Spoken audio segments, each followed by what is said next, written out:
اعوذ باللہ من الشیطان الرجیم بسم اللہ الرحمن الرحیم۔ محترم ناظرین السلام علیکم، آپ کا میزبان احمد عباس زیدی پروگرام شرعی مسائل لے کے ایک بار پھر آپ کی خدمت میں حاضر ہے۔ ہر دفعہ کی طرح ہمارے ساتھ ہمارے مہمان مولانا فدا حسین بخاری صاحب تشریف فرمائے، میں ان کو خوش آمدید کہتا ہوں۔ محترم ناظرین، جیسا کہ آپ جانتے ہیں ہماری کوشش ہوتی ہے کہ ہر ہفتے کوئی نیا ٹاپک شرعی مسائل کے حوالے سے آپ کی خدمت میں پیش کریں، لیکن اس ہفتے کا جو ٹاپک ہے وہ ہمارا وضو کے ہی حوالے سے ہے، جو پچھلے چند ہفتوں سے ہم گفتگو کر رہے ہیں اسی کو مزید آگے بڑھاتے ہوئے میں ملتمس ہوں مولانا فدا حسین بخاری صاحب سے کہ وضو کے مسائل کے حوالے سے تھوڑی سی گفتگو فرمائیں۔ بسم اللہ قبلہ۔ جی بہت شکریہ جناب احمد زیدی صاحب۔ بسم اللہ اللہم صلی اللہ۔ اعوذ باللہ من الشیطان الرجیم، بسم اللہ الرحمن الرحیم۔ الحمدللہ رب العالمین باری الخلائق اجمعین، والصلاة والسلام علی اشرف الانبیاء والمرسلین سیدنا و نبینا و مولانا ابو القاسم اللہم صلی علی محمد والصلاة والسلام علی اہل بیتہ الطیبین الطاہرین المعصومین۔ اما بعد فقد قال اللہ تبارک و تعالی فی کتابہ المجید والفرقان الحمید وقولہ الحق، یا ایہا الذین آمنوا اذا قمتم الى الصلاة فاغسلوا وجوہکم وایدیکم الى المرافق وامسحوا برؤوسکم وارجلکم الى الکعبین وان کنتم جنبا فاطہروا وان کنتم مرضى او على سفر او جاء احد منکم من الغائط او لمستم النساء فلم تجدوا ماء فتیمموا صعیدا طیبا فامسحوا بوجوہکم وایدیکم منہ ما یرید اللہ لیجعل علیکم من حرج ولکن یرید لیطہرکم ولیتم نعمتہ علیکم لعلکم تشکرون۔ سبحان اللہ۔ ایمان والو، جب بھی نماز کے لیے اٹھو اللہ اکبر، تو پہلے اپنے چہروں کو اور کوہنیوں تک اپنے ہاتھوں کو دھوو اور اپنے سر اور گٹے تک پیروں کا مسح کرو، اور اگر جنابت کی حالت میں ہو تو غسل کرو، اور اگر مریض ہو یا سفر کے عالم میں ہو یا یعنی بیت الخلاء سے آئے ہو تو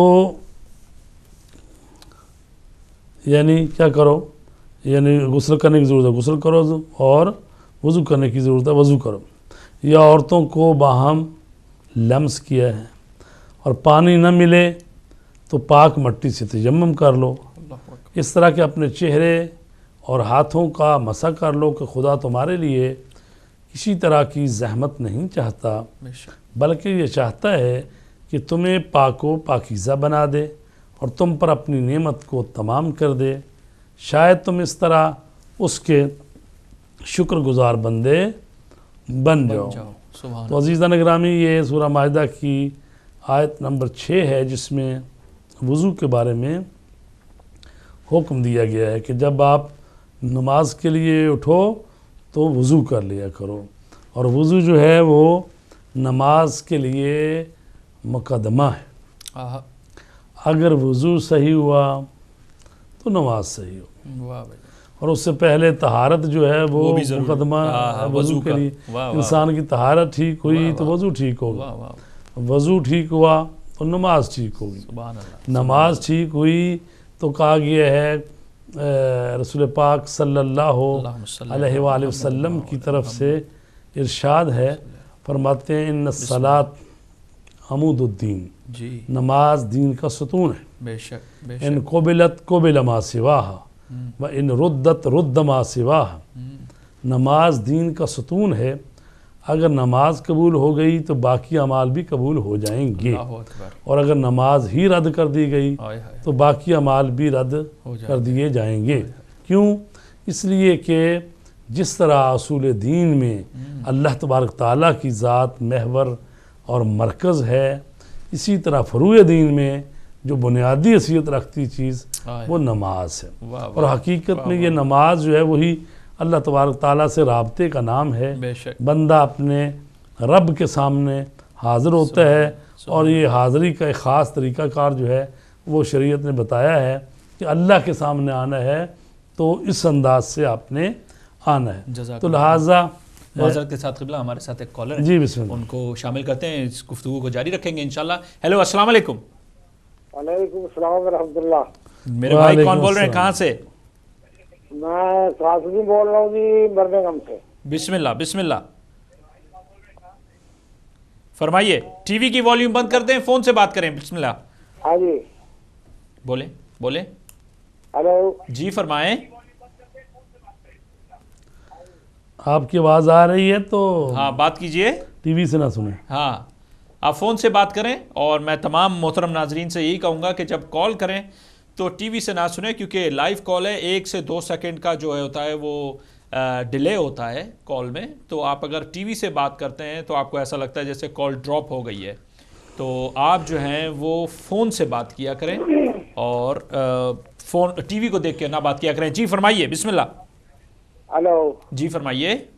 قبلہ سے بات کرائیے. فرمائیے فرمائیے, آپ لائیو ہیں, بولیے. جی جی جی بولیں. میں مولانا صاحب سے مسئلہ پوچھنا چاہتا ہوں. جی جی فرمائیے. خمس کا متعلق کچھ بات پوچھنا چاہتا ہوں. جی فرمائیے. جی فرمائیے. خمس سے متعلق کیا پوچھنا چاہتے ہیں؟ پوچھئے پوچھئے, کیا پوچھنا چاہتے ہیں؟ قبلہ ایک بندہ ہے جس نے قرض لیا, کچھ قرض لیا, ایک آدمی نے کچھ قرض لیا ہے, ٹھیک اور ہے, اس کے پاس اب خمس کی ڈیٹ آ گئی ہے اس کی. اس کے جو پیسہ ہے اس کے پاس, وہ قرض والا پیسہ جو اس نے کسی سے لیا ہے, اب اس کو وہ پے کرتا ہے قسطوں میں. بس اسے طے کیا ہوا کہ 100 پاؤنڈ یا 10 پاؤنڈ یا 50 پاؤنڈ تو دیتا رہوں گا. وہ ہے مقروض. آیا وہ قرضے کی جو رقم ہے اس کے اوپر خمس دینا پڑے گا؟ جی اچھا. جی اچھا, کوئی اور سوال ہے؟ بس یہی ہے. جی اچھا, جزاک اللہ, بہت شکریہ. جی قبلہ وہ قرض کے حوالے سے پوچھنا چاہ رہے ہیں کیونکہ ہمارا ٹاپک اس وقت وضو کا ہے, لیکن وہ کہتے ہیں کہ اگر خمس کا وقت آ چکا ہے اور میں قرض جی مثال کے طور پہ میں نے رکھی ہے 25 مارچ, تو وہ ڈیٹ آ گئی ہے اور قرضہ بھی میں ابھی ادا کر رہا ہوں, تو اس کے حوالے سے وہ کہتے ہیں کہ اس میں آپ کیا گفتگو فرمائیں گے؟ ایسا ہے کہ یہ جو سوال انہوں نے کیا ہے یہ ایسے ہی ہے جیسے لوگوں نے بڑا قرضہ لیا ہوتا ہے, جی مارگیج کروائی ہوئی ہے, جی ہر مہینے کے مہینے اس کی قسط دینی ہے. جی تو یہ کہا گیا نا کہ انسان پر اگر قرض ہے تو ڈیٹ آپ کی آ گئی, مثلا ایک ڈیٹ مقرر کی ہوئی ہے کسی نے, فرض کرو مثلا 15 تاریخ ہر سال میں مثلا 15 مارچ مقرر کی ہوئی. جی ٹھیک ٹھیک. تو 2012 میں 15 مارچ کو وہ حساب کر چکا, اب پھر مارچ 15 2013 آ گئی. جی تو اب اس نے دیکھنا ہے کہ بینک میں اس کے پاس کتنے پیسے اور گھر میں کھانے پینے کا سامان کتنا ذخیرہ ہوا ہے, یا وہ یعنی ورچی خانے میں کتنا پڑا ہوا ہے. تو وہ جتنا بھی اس کے پاس پیسہ ہوگا تو اس کو دیکھے گا اور اس میں سے 5واں حصہ جو ہے خمس کا بنتا ہے. سبحان اللہ. اچھا, لیکن اگر اسی دن جو قرضہ دے رہا ہے اسی دن یا ایک دن پہلے یا ایک دن بعد, پتہ ہے کہ ابھی کل قرضہ دینے آ گئی ہے وہ بھی ڈیٹ, تو وہ جو منتھلی جو دے رہا ہے قرض وہ اس سے نکال لے, اور باقی بھی جو کسی اور کا قرضہ دینا ہے یا جو کوئی بل دینا ہے کوئی خرچ وہ نکال لے. باقی جتنی رقم بچ گئی ہے اس میں سے خمس وہ دے گا 5واں حصہ. مثلا اگر فرض کرے 100 پاؤنڈ بچ گیا ہے تو اس میں پھر 20 اور اس میں پھر 10 جو سہم سادات ہے 10 سہم امام ہے. جزاک اللہ. تو وہ پھر جس کی تقلید کرتے ہیں مجتہد کی, اس کو یا اس کے نمائندے کو پوچھ کے اگر وہ کہتے ہیں کہ بھی سادات جو خود ہی تم اپنے قریبی سادات کو یا آپ کے علاقے میں وہ سادات جو غریب ہیں ان کو دے دو, اور جو سہم امام ہماری طرف سے بھیجو, تاکہ وہ اس سے جو مدرسے چل رہے ہیں, دین کی تبلیغ ہو رہی ہے, سبحان اللہ, یا جو پڑھانے والے اساتذہ ان کی تنخواہیں دی جا رہی ہیں, یعنی جو دین کا کام جو خرچہ ہوتا ہے اس میں کتابیں چھپ رہی ہیں، کتابچے چھپ رہے ہیں، یہ ساری مطلب ہے چیزیں کہ چونکہ امام کے نام پر جو ہے تو اس کو دین کی تبلیغ پر ہی لگایا جاتا ہے، بے شک، ٹھیک ہے. تو لہٰذا اگر کوئی آدمی جو ہے اگر قرضہ ایسا لیا ہوا ہے کہ بھئی جیسے کسی سے اٹھایا ہوا ہے اور وہ ڈیٹ آ گئی ہے اور پورا ہی اس کو دینا ہے، ابھی بڑی رقم ہے دینی ہے، تو پھر تو ظاہر ہے کہ پہلے قرضہ دیا جائے گا. جی اچھا. اگر کوئی بچ گئی چیز تو پھر ہی ہے خمس. لیکن جو مثلاً آلریڈی 20 سال کا 30 سال کا قرض ہے اور وہ قسط بندھی ہوئی ہے، جی تو جب قسط ہے تو وہ تو دینی دینی ہے. جی ٹھیک. اس کا مطلب تو یہ ہوگا پھر انسان جو ہے اگر 30 سال کا قرض لے لیا کسی نے، مارگیج کروا لی ہے، تو مارگیج کا وہ دے رہا ہے وہ تو ہر مہینے آئے گی، آنی ہے. اور پھر یہ ہے کہ باقی اس کو بچتا بھی ہے پیسے، مثلا مارگیج دے کے بھی پیسے جو قسط پھر بھی اس کے بینک میں ہے، تو جو پرافٹ جو بچ جاتی ہے سال کے بعد خرچ کرنے کے بعد اس میں سے خمس ہوتا ہے. تو اس کا مطلب یہ نہیں ہے کہ ایک بندے نے 30 سال کے لیے مارگیج کرا لی تو اب 30 سال کے لیے خمس ہی نہیں دے گا، وہ ایسا نہیں. ہر چیز کا مطلب ایک وقت ہے اور وہ مقرر کری دی ہے چیز. ہاں اگر تو واقعی اسی مہینے میں دینا تھا، ابھی ڈیٹ آئی ہے، نہ دیں گے تو نقصان ہوگا، تو پھر تو ظاہر ہے وہ دے کے ہی پھر ہی جو بچے گا اس میں سے نا. لیکن ایک روٹین کے مطابق مثلا کسی کے 400 500 یہاں اس ملک کی بات کر رہا ہوں، کسی نے 3 بیڈ کا مثلا مکان لیا ہوا ہے، کسی کی 400 جا رہی ہے، کسی 500، جو رقم کم ہوتی ہے کم ہو جاتی ہے، تو وہ قسط جا رہی ہے. تو وہ اگر ڈیٹ آ گئی اور وہ قسط آپ نے دے دی ہے، باقی جو بچے ہیں تو ظاہر اس میں سے خمس دینا پڑے. سبحان اللہ، جزاک اللہ. امید ہے میرے بھائی آپ کو آپ کا جواب ملا ہوگا. قبلہ ہم وضو کے حوالے سے گفتگو کر رہے تھے. میں یہ پوچھنا چاہوں گا کہ کن کن چیزوں کے لیے وضو جو ہے وہ ضروری ہے اور مستحب وضو، اور ان سب پہ بھی ہم گفتگو کریں گے. تو پہلے میں یہ پوچھنا چاہوں گا کن چیزوں کے لیے وضو جو ہے وہ لازم ہے. جی بسم اللہ. ایسے کہ جن چیزوں کے لیے وضو کرنا ضروری ہے، واجب ہے، جی وہ یہ ہے کہ جو نماز انسان پڑھتا ہے، یومیہ نماز پنجگانہ، ان کے لیے جو بھی واجب نماز ہے ان کے لیے وضو کرنا لازمی ہے. جی ٹھیک. اور اسی طرح مستحب نماز کے لیے وضو کرنا پڑتا ہے. اچھا یہ ہے کہ جب وہ جو واجب ہے اس کے لیے وضو کرنا بھی واجب ہے، اور جو مستحب چیز ہے اس کے لیے وضو کرنا بھی ضروری ہے. ٹھیک ہے. اگرچہ نافلہ نماز ہی پڑھنی ہے، نماز تو خود مستحب بھی ہے، لیکن ظاہر ہے کہ وضو تو اس کے لیے ضروری ہے. جی ٹھیک. وضو تو کرنا ہی پڑے گا. یہ نہیں کوئی کہے کہ جناب مستحب ہے، ان معنوں میں نہیں ہے کہ بھئی مرضی آپ کی کریں یا نہ کریں تو نماز پڑھنے میں، نماز تو ہوتی نہیں. نماز بغیر وضو کے جو ہوتی ہے وہ صرف یہ نماز جنازہ ہے جو بغیر وضو کی ہو سکتی ہے. ٹھیک ہے. اور اصل میں نماز جنازہ کہتے تو ہیں ہم اس کو نماز، حقیقت میں وہ دعائیں 4 دعائیں ہیں اور 5 تکبیریں ہیں اور 4 دعائیں ہیں اس میں. تو چونکہ نہ اس میں رکوع ہے نہ اس میں کوئی سجدہ ہے، تو وہ دعائیں ہی ہیں، لیکن نماز اس کو کہتے ہیں. تو باقی جو نمازیں ہیں ان کے لیے وضو کرنا ضروری ہے. سبحان اللہ سبحان اللہ. اس کے بعد جو خانہ کعبہ کا طواف واجب کیا جاتا ہے، حج تمتع کا گیا یا عمرہ تمتع، تو وہ خانہ کعبہ کے 7 چکر لگائے گا، پھر 2 رکعت نماز پڑھے گا. تو یہ جو طواف کرنا ہے خانہ کعبہ کے گرد، اس کے لیے بھی وضو کرنا ضروری ہے. بے شک. اچھا اس کے علاوہ جو ہے کسی نے نظر کر لی ہے میں قرآن مجید کو مس کروں گا، قرآن مجید کے الفاظ کو، چونکہ قرآن مجید کو مس کرنا جو ہے بغیر وضو حرام ہے. ٹھیک.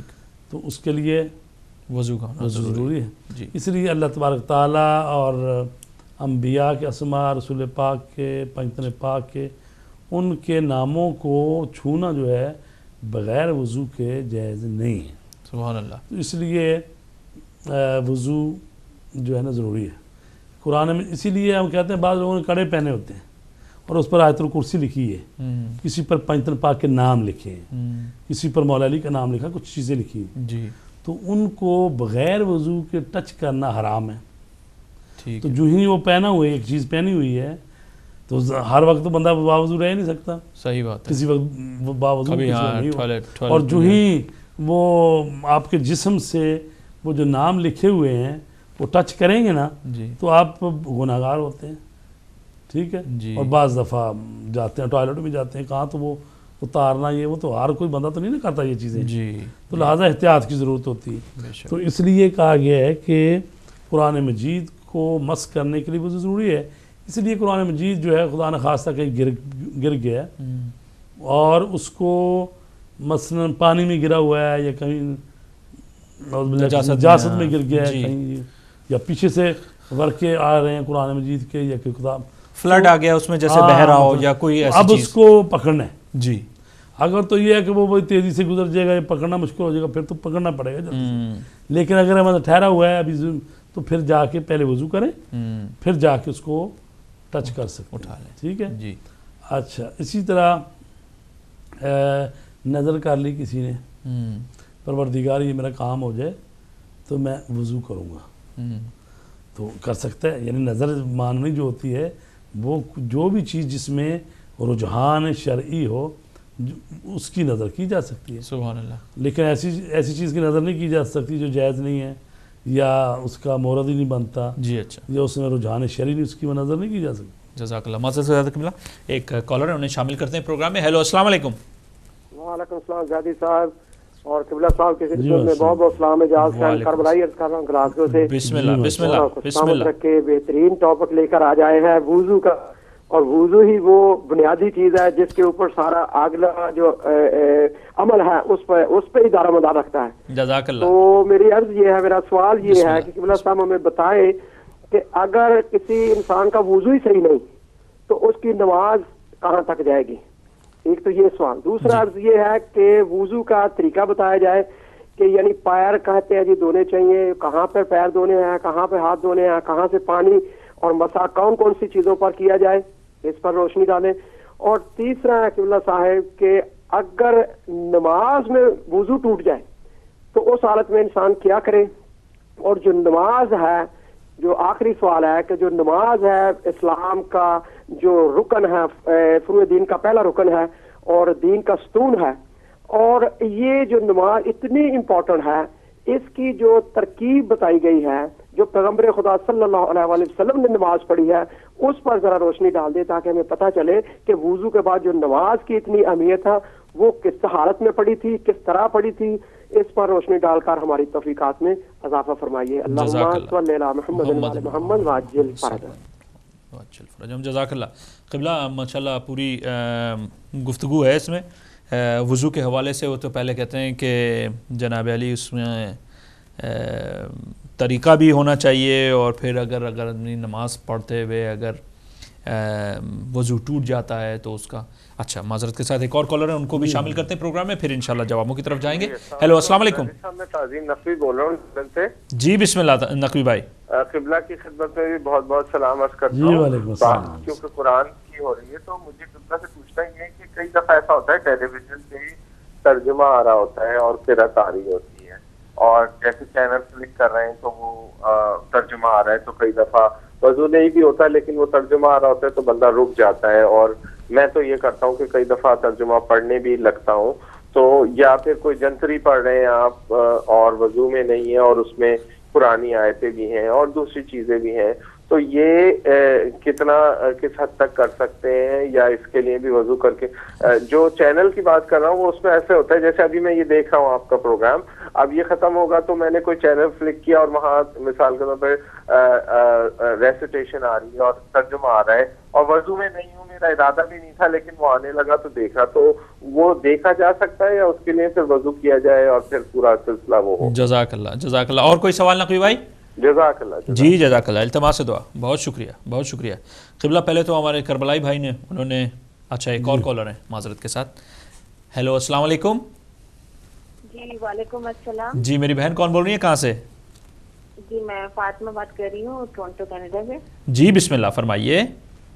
جی مجھے مولانا صاحب سے ایک سوال پوچھنا ہے قرآن کی بے ادبی سے متعلق. جی جی میرا سوال یہ ہے کہ کبھی اتفاق سے ایسا ہوتا ہے کہ خدا نخواستہ اگر آپ کے ہاتھ سے قرآن گر جائے اور اس کی بے ادبی ہو جائے تو اس کے لیے کچھ کفارہ ہوتا ہے. جی تو ظاہر ہے کوئی جان کر کے تو قرآن نہیں بے شک بے شک بے گرائے شک گا. کبھی بے شک. اتفاق ہوتا ہے کہ ہاتھ سے چھوٹ جائے یا کوئی ایسا ہوتا ہے اتفاقی کہہ سکتی ہوں جی بالکل. کہ بے ادبی ہو جائے تو اس کے لیے مول صاحب کفارہ کیا ہوگا؟ جی اچھا جی اچھا.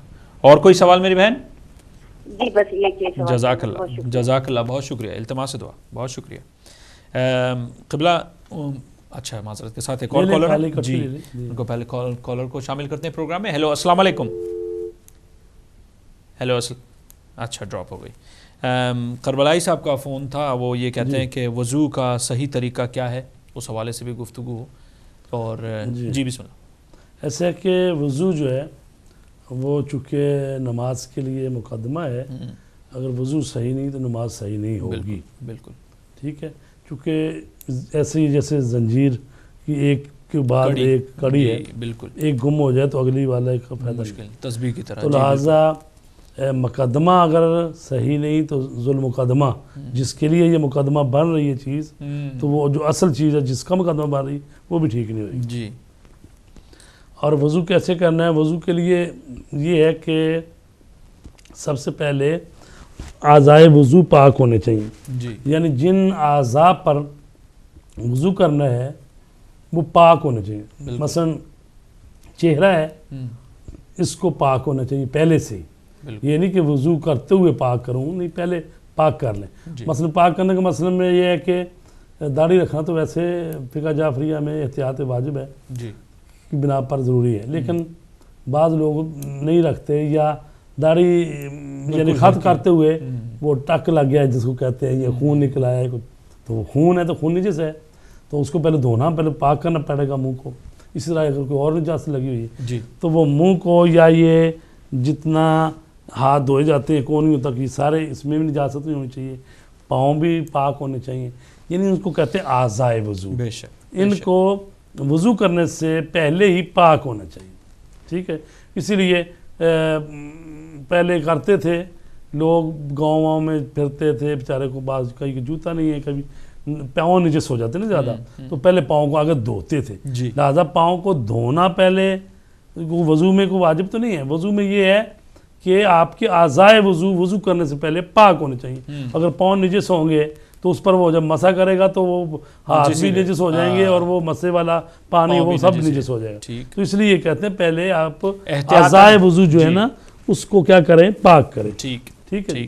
معذرت کے ساتھ قبلہ ایک کالر ہے، ان کو شامل کرتے ہیں، پھر انشاءاللہ اس کو گفتگو جاری رکھیں گے. ہیلو السلام علیکم. وعلیکم السلام. میں انیس صدر بات کر رہا ہوں نیو یارک سے. جی بسم اللہ. بسم اللہ انیس بھائی. جی ہاں، سب سے پہلے علامہ فقہ حسین بخاری صاحب کی خدمت میں سلام عرض کرتا ہوں. وعلیکم السلام. اور مجھے یہ پوچھا تھا کہ اس ہفتے کا جو پروگرام تھا آپ کا مذاکرہ، وہ مجھ سے مس ہو گیا، میں دیکھ نہیں پایا، تو وہ کیا آپ نے یوٹیوب پہ ڈالا ہوا ہے؟ اور دوسری بات جو ہے، جو سوال ہے وہ میں یہ کرنا چاہوں گا کہ ہمیں جو وقت ملتا ہے، جیسے میں رات کی ڈیوٹی کرتا ہوں، جو مجھے وقت ملتا ہے نماز، وہ بریک ٹائم جو ملتا ہے وہ نماز کے وقت سے پہلے ہوتا ہے، اور اس میں یہ نماز کا وقت نہیں آتا، لیکن میں پڑھ لیتا ہوں اس لیے کہ واجب ہے وہ ادا کرنا ہے، کیونکہ اس کے بعد پھر مصروف ہو جاتے ہیں، وہ بریک نہیں دیتے ہیں. تو اس طرح کیا ہے، نماز میں دوبارہ آ کے گھر پہ دوبارہ قضا میں اپنی نماز پڑھ لیتا ہوں. جی. تو اس کا بھی ایک مسئلہ بتا دیجیے گا، میری نماز ہوتی ہے یا نہیں ہوتی، میں دوبارہ بھی ادا کرتا ہوں. جی اچھا. اور ایک تیسری بات یہ ہے کہ ہم لوگ جب وہاں پہ جاب کرتے ہیں، یہاں پہ ہمیں یہ نہیں پتا ہوتا کہ یہ کموڈ جو ہے پاک ہے نہیں ہے، باہر کوشش کرتے ہیں کہ اسے پاک کر کے دخانت کر لیتے ہیں. اور بعض دفعہ ایسا ہوتا ہے کہ آپ پیشاب کا تو یہ ہے کہ پانی سے کسی نہ کسی طرح سے اپنے آپ کو پاک کر لیتے ہیں. اگر کھانا آتا ہے تو اس میں ہم پہنچنے اس کو پاک ہو جاتے ہیں یا نہیں ہوتے؟ جی اچھا. جی اچھا. اس کے بارے میں جی اچھا. جی اچھا. جی بہت بہت شکریہ. جزاک اللہ. جزاک اللہ. التماس دعا. جی قبلہ. اچھا ابھی ہم ایک چھوٹے سے بریک کی طرف. محترم ناظرین، آپ کا پروگرام جاری و ساری ہے، آپ کے سوالات بھی میں نے رقم کیے ہوئے ہیں، انشاءاللہ بریک کے بعد جب واپس آتے ہیں تو آپ کے سوالوں کا جواب بھی دیں گے. ایک چھوٹی سی بریک کی طرف جا رہے ہیں، اس کے بعد آپ کی خدمت میں پھر حاضر ہوں گے. التماس دعا. السلام علیکم.